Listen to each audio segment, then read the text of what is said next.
Lionel മെസ്സിയും Argentina football ടീമും ഈ വർഷം കേരളത്തിലേക്ക് വരില്ല. ടീം വരുന്നതിന്റെ സകല സാധ്യതയും അടഞ്ഞതായാണ് കായിക മന്ത്രിയുടെ ഓഫീസിൽ നിന്നുള്ള വിവരം. കരാർ പ്രകാരം സ്പോൺസറായ reporter broadcasting private limited company ആദ്യ ഗഡുവായി നൽകിയ തുക അർജന്റീന ഫുട്ബോൾ അസോസിയേഷൻ തിരികെ നൽകിയേക്കില്ല. എന്നാൽ ഇപ്പോഴും സാധ്യതകൾ അടഞ്ഞിട്ടില്ല എന്നായിരുന്നു സംസ്ഥാന sports council president U Sharaf അലിയുടെ പ്രതികരണം.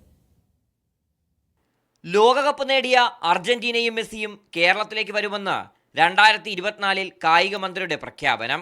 അതിനു പിന്നാലെ പലവിധ ചർച്ചകൾ, ഇടപെടലുകൾ.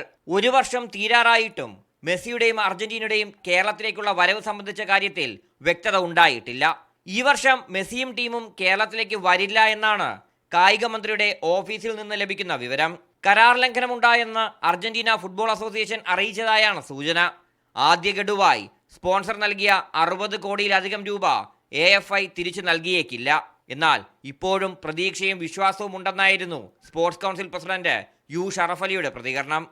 ഇനി ആ പ്രതീക്ഷയ്ക്ക് എന്തെങ്കിലും കാരണവശാൽ മങ്ങലേൽക്കുകയാണ്, അല്ലെങ്കിൽ എന്തെങ്കിലും മാറ്റങ്ങൾ വരികയാണെങ്കിൽ അടുത്ത ദിവസങ്ങളിൽ തന്നെ 26 തുടക്കത്തിൽ തന്നെ വരാനുള്ള സാധ്യതയുണ്ട്.